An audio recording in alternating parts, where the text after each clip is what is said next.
Pumasok ako ng business na to. May duda pa ako. Hindi ko pa to binibigyan kagad ng panahon. No?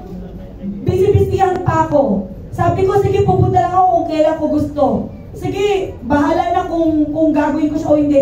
Pero kayo, nakita ko kayo bigla. Nawawalan ako ng dahilan para tanggihan Ang tanong po ngayon, para po coming from a doctor na 30 years, ano po ang message ninyo? Ang masasabi ko po, kailangan mag-invest po tayo sa sarili natin. Yes. Tama. Ano mag-invest? Mag-take ka ng mga ganitong high quality supplements, hindi dahil yun yung business ko, dahil totoo naman na dapat si Lord binigyan tayo ng magandang health. Diba nung mga baby naman, wala namang mga sakit. Tama. Kailangan mag-invest tayo para yun tayo na mismo ang maging best example sa lahat ng tao na makikita nila. Actually nga, GM, pag nakikita ko ng mga patient ko, sabihin, Dok, bakit parang ang bata mo ngayon? Wow! Diba nakakatawa naman po na yung mga patient mismo namin, Nakakapon na.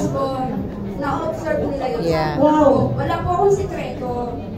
Nag-take lang po talaga ako ng JC Organic.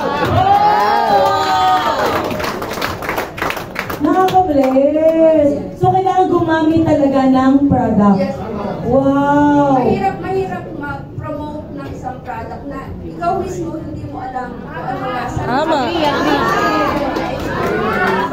Doktor, tanong ako, do you encourage yung mga partners natin na nasa international ngayon na dapat po ba, nung nagbayad sila, dapat po ba, hindi lang nila basta i-sell agad yung product? Do you encourage na dapat gamitin din talaga? Yes, hindi ko talaga, pag may mga bagong partners po ako, lalo na sa malalayo, sabi nila, ay, bibenta ko, wag, dapat ikaw mismo, gamitin mo. Tama.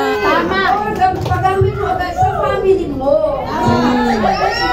Na-experience din nila na maganda talaga yung mga products. Wow! So, family talaga ang unang customer dapat natin. Yes. Ang galing. Doc says maraming